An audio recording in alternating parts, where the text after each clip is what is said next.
Yeah, it will be interesting to see. One advantage that Marcos might have today over MO Shifters is they've already gotten to play a match in the high stakes right now. They're warmed up. Maybe that one fail they had is going to be the only fail they have today, and who knows if Momentum Shifters are ready to go or if any of their players just rolled out of bed, just woke up, and isn't quite ready. We'll have to wait and see. We will see indeed. So I'm going to step away for this match. So Lexnos and Woody, take it away and best of luck.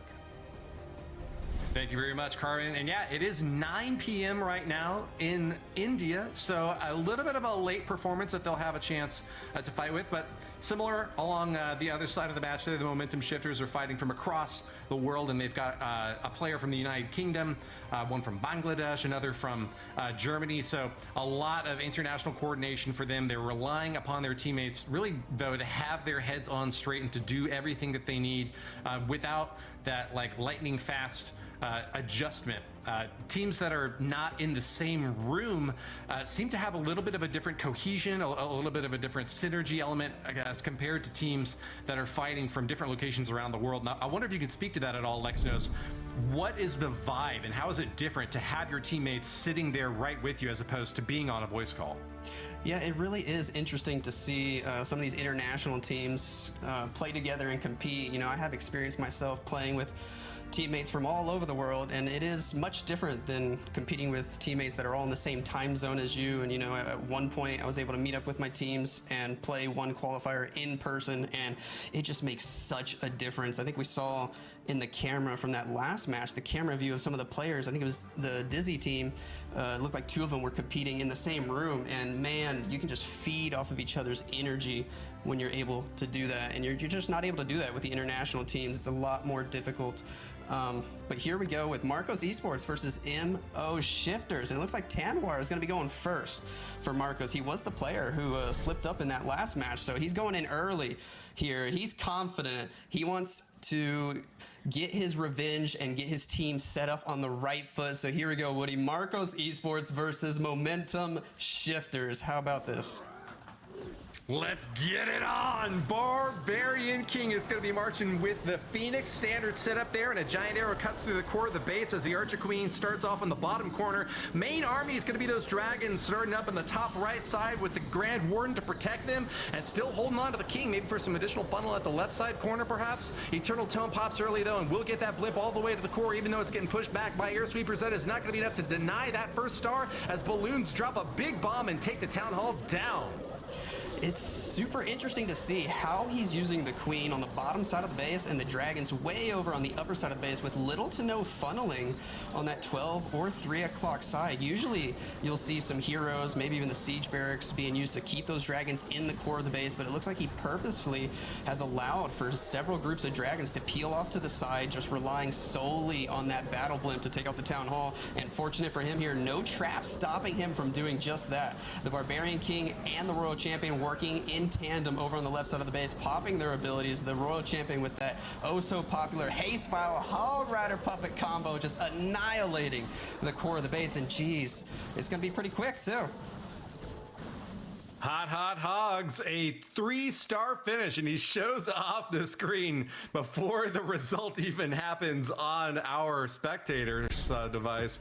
It's a 1 minute and 14-second strike as well, which is above the 80-second gold standard that we've set for teams competing in the World Championship. That was a quick hit, Lexnos. Tanwar Sahab has got to be very happy with how things are starting off here for Marcos Esports. But Rutro, Scooby-Doo in the driver's seat next for the Momentum Shifters, knows exactly what he's got to go up against. A 1 minute and 14-second hit is the hurdle to beat next. Yep, early pressure is on. Marcos Esports hit a perfect, quick 3-star attack, and Scooby-Doo is gonna have to come in and see if he can do it just as fast. It is so fun to see all their different camera views, their angles here. Scooby-Doo's angle here, you're actually gonna be able to see exactly how he's typing on that device. Look at this giant arrow moving right through the middle section of the base. I think it was meant to take out both air sweepers. Unfortunately, only hit one, but at least it hit the one that was gonna be facing the dragon. So a good start so far here for Mr. Scooby-Doo. We got a double rage setup and an early warden ability. I'm noticing that he's tapping with his thumb most of the time, and I wonder why he does that. It seems like it wouldn't be as pinpoint accurate, but he's got a large device cushioned on that pillow there to make sure that he doesn't have any taps that go too hard and cause him to slip up a little bit. Looks like a solid start so far, though, with the overgrowth shutting down the core and a nice spread on dragons there, soaking some big black air bombs. And that poor Grand Warden's a little bit confused about which way to go. He will protect the dragons on bottom side, and the dragons on top will be able to finish off the remainder of those defenses up there. Scooby's going to get a 3-star, and this is beautiful. Unmask the villain and show us the win. Triple for momentum shifters, Lexnos. Yes, indeed. Fun to see the spiky ball on the Barbarian King there as well. And if you look at the time, I think he had an even better time than Marcos Esports. Wow. These guys just do not care about the pressure. They come out and perform even better if they must. What was the exact time? 107. So beating out Marcos's first attack by an extra 7 seconds and giving them an early lead after the first round of attacks here. Well, a 67-second hit is got to be a confidence shaker for Marcos Esports. They must have been happy with their initial strike, but seeing even more time peeled off just shows that their defenses are not going to be the stellar linchpin of their victory here. They've got to keep pace on offense now, and it's up to Mr. Adil to come in next as the attacker, trying to improve the average attack time now and keep those 3 stars coming. Standard complement of equipment on these heroes, and another poison lizard for the Grand Warden. He's got an overgrowth to shut down the core, and it's 1 Electro Dragon for a little bit of funneling along the outside before we set up for the Root Riders. Giant Arrow cuts right through the core of the base, again providing a lot more damage from Mr. Adil right out of the gate, Lex. Yeah, it is interesting to see the Giant Arrow on this one. It doesn't look like it took out hardly any buildings, just 1 air sweeper and maybe 1 trash building on the top side of the base. So I wonder what the reasoning for the arrow was on this one when you could have had something like a frozen arrow. But look at these Root Riders just penetrating the entire right side of the base, all funneled together, clumped up nicely. The delayed overgrowth on the upper side, and he's having to use a bunch of free spells on the bottom to keep these heroes alive, taking a little bit of early damage. Now the siege barracks has been deployed quite late as well. I think he does that on purpose, and let's see what the timing is going to be like when this overgrowth expires. How many units are going to be ready to go toward that town hall section? Yeah, just a little bit of a sloppy deploy of the spells from the bottom section, but Mr. Adil still is looking for that 3-star, and with the overgrowth shutting down the town hall and that monolith, it is going to be an easy strike next for the Root Riders, still right next to that town hall to take it out. Has already popped the Eternal Tome, so they're going to have to soak that big Giga Bomb damage, but with a nice hit already against the monolith, they should be able to finish it off, and the funneling has done an easy work for the cleanup at the end here.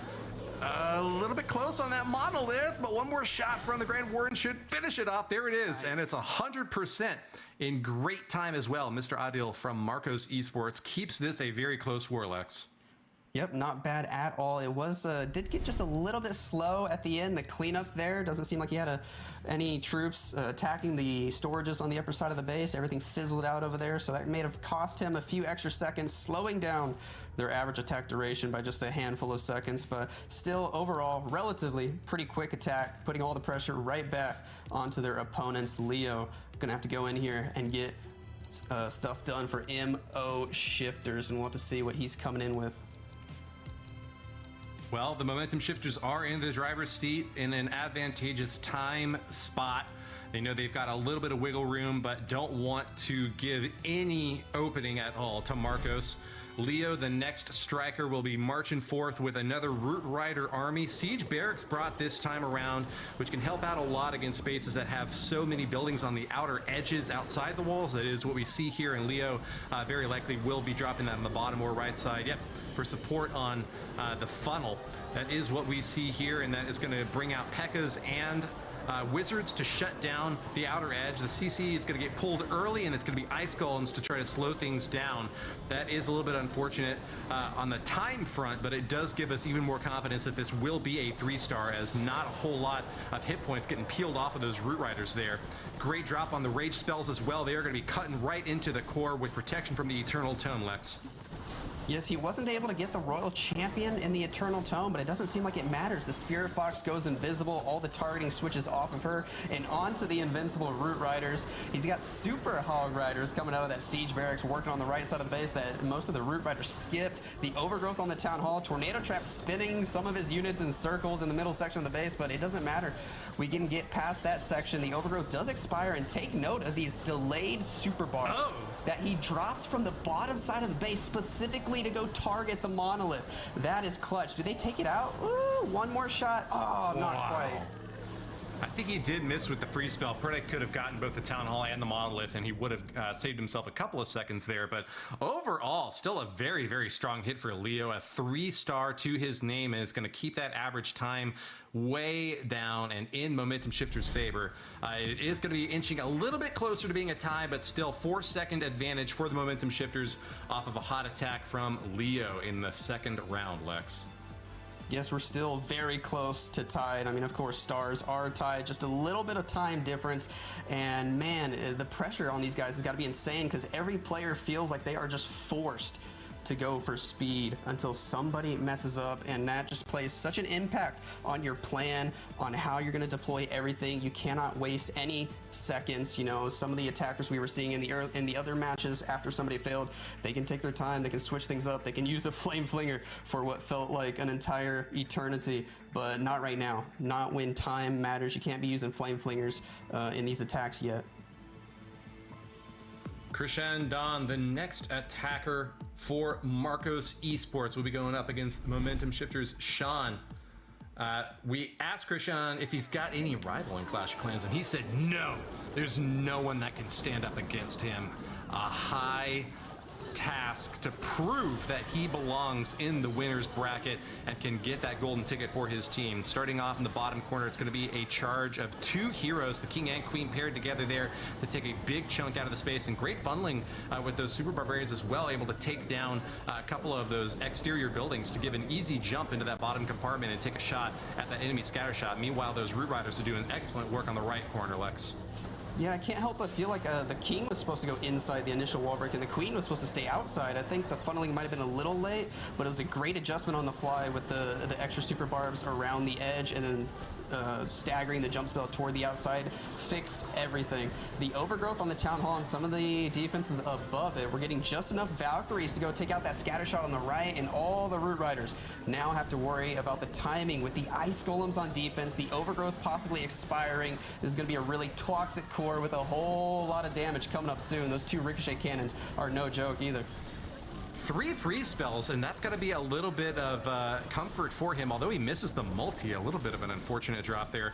Second time does not miss and shuts down that key defense. Root Riders going straight back for the core as that Phoenix is going to start to work on that ricochet cannon. Town Hall goes down, and the 3rd star is going to come soon after that. A little bit of a slower hit from Marcos on this next round, as we're going to have to wait for that Archer Queen to make it back to the core with that Royal Champion to finish everything off. But ultimately, another triple.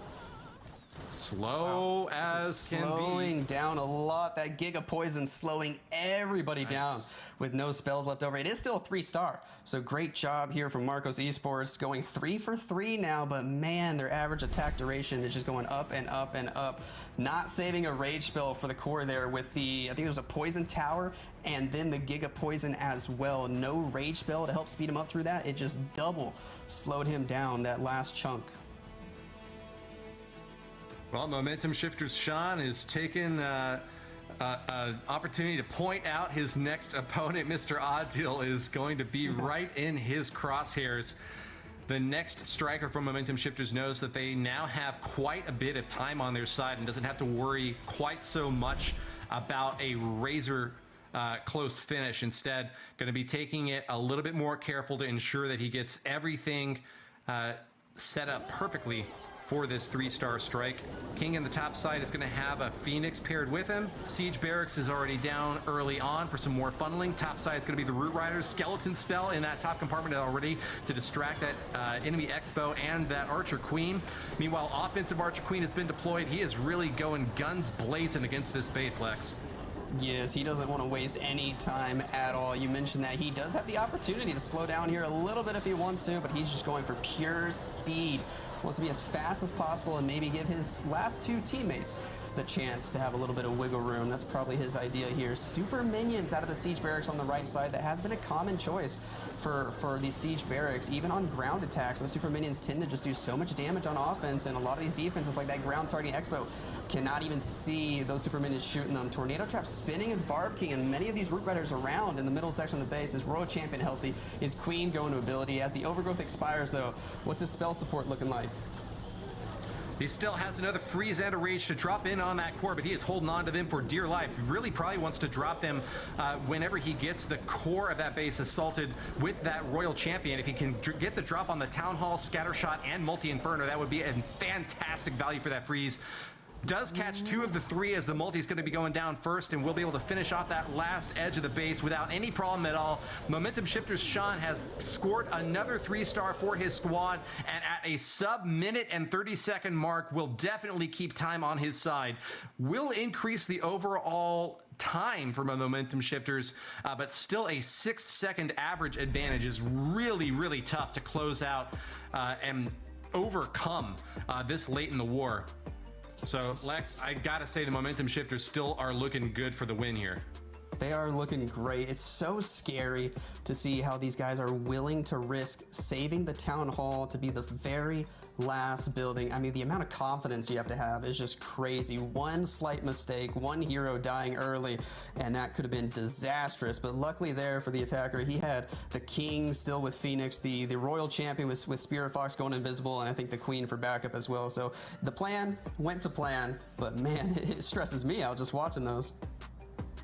Yeah, it's really interesting to see the tech choices that they make on these pets. Angry Jelly can really help you early on with funneling, taking down a few important defenses, but then you're left vulnerable toward the end. If you don't have a Phoenix to pick your King back up, you really got to hope that everything goes according to plan right out of the gate. It's a little bit of an insurance policy to have the Spirit Fox, the Phoenix there to keep your heroes up and alive a bit longer, not having to worry so much about any little trap that could trigger and give you a problem. NWC from Markers Esports, the next to attack, does crack into the right side corner to give that Siege Barracks an easy entry point alongside that Archer Queen. Root Riders making a slow entry that 25 seconds have elapsed, but they are going to be marching straight for the Town Hall now, backed up with the Grand Warden and plenty of spell support. Interesting that he's going to take down the Town Hall before he gets this Overgrowth dropped, but he will get a lot of Overgrowth value in the core against 2 multi Archer Towers and all those multi-Infernos. The model is standing there as well. Expect to see him pop off that Overgrowth shortly. Yeah, very interesting to see this Root Rider attack going straight at the Town Hall instead of saving it for last. And take note, everybody, that he also brought those 2 healers to help with the Root Riders, although as soon as I say that, of course, they both hit Seeking Airmines and get sent straight to the Shadow Realm. But they did get quite a bit of value with a couple of rage spells there for a little while. Queen doesn't know if she wants to beat walls or wrap around the base. She ends up changing her mind after he drops that Overgrowth spell. And look at this big old Tesla farm on the left side of the base. Good thing he was able to save a skeleton spell to help distract some of those. Yeah, it's an interesting choice on the targeting for the Overgrowth. I was expecting it onto the core, but instead he's going to let that Archer Queen take a lot of fire as those defenses are going to pop back up.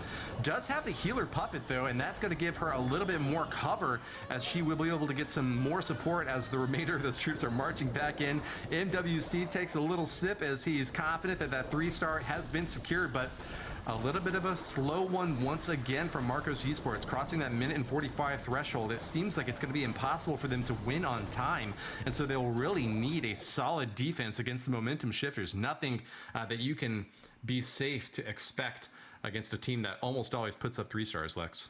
Yeah, power-wise, I mean, all the decisions he made there were pretty sound. Nothing really too wrong going on, but from a speed perspective, that just wasn't good enough to get them back closer and closer to having a chance to take the lead. So now Momentum Shifters, I mean, there should be a little bit of less pressure on them now. They can really slow down. You mentioned it like 2 attacks ago, but now I think they can even do a 2.5 minute attack, and they're still easily going to have the lead.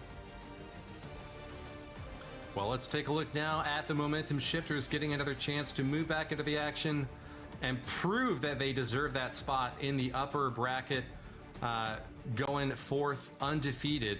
You know, being one of the top 2 seeded teams and just getting to wait and watch as your foes have to fight for their chance to challenge you is such a nice spot to be in. And we do often see the top 2 teams continue to advance on in the upper edge. That does seem to be the story so far of this war, but MOS Hanzo has got to make that dream a reality. Cutting through the base with a giant arrow to start off with. He pops some healer puppet as well to help out that Archer Queen. Right side is going to be a siege barracks to shut down that corner, provide some additional funneling as he finishes off the enemy Barbarian King. Meanwhile, offensive Barb King is going to be cutting through that left corner with super wall break to crack into that compartment and setting up for the main force. Now Root Riders supported by a Grand Warden are going to have little trouble against this base. It's going to be Ice Golems coming out from the CC, but will that slow him down, Lex?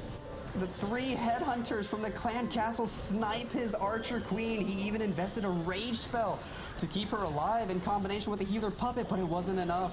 Down goes the Archer Queen. She gets bamboozled early. His siege barracks units are all getting absolutely destroyed as well. So many traps on the right side of the base. The Teslas, the other traps, even the super minions are struggling. This is looking like disaster for MO Shifters. They have such an advantage here, but is there any way he can recover?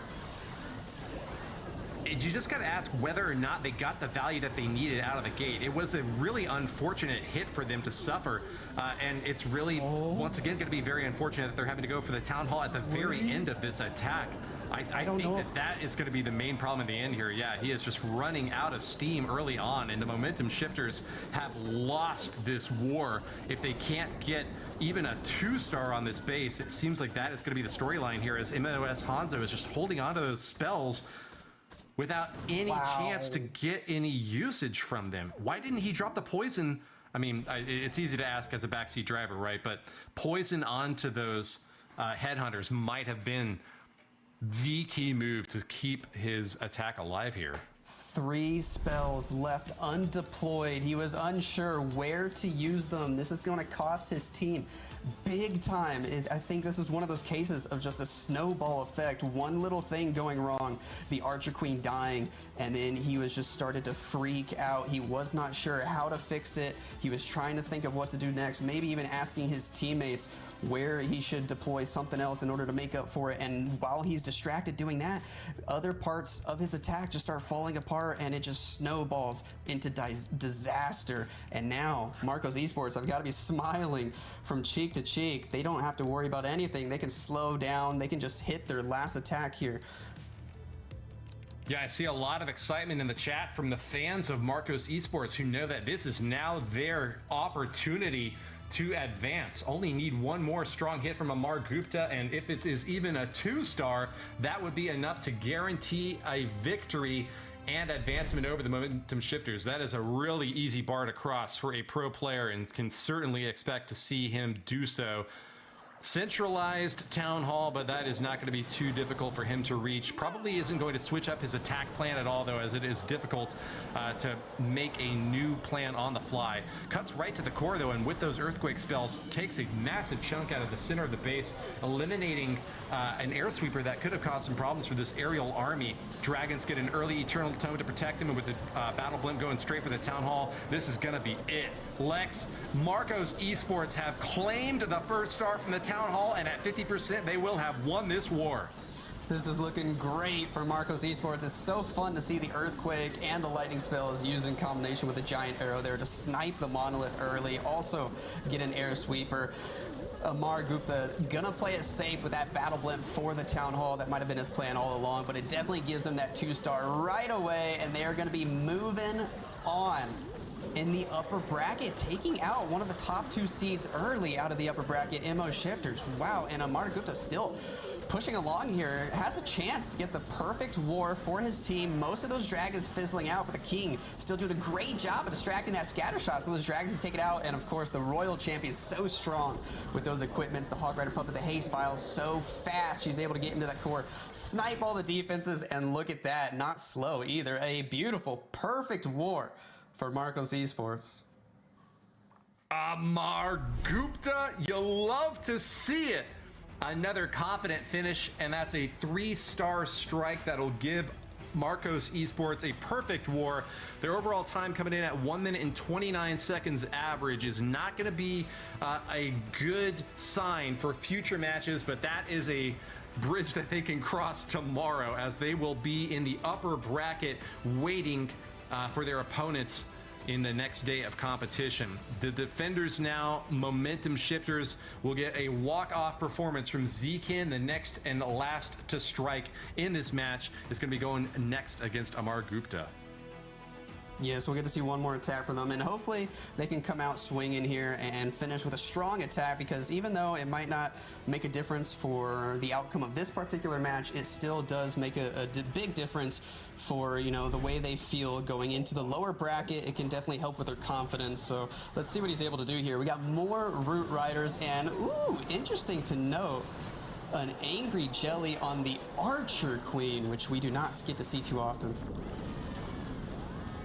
Zekin, the next to move in, is going to be marching with the Root Riders out the left corner, supporting that Grand Warden's push.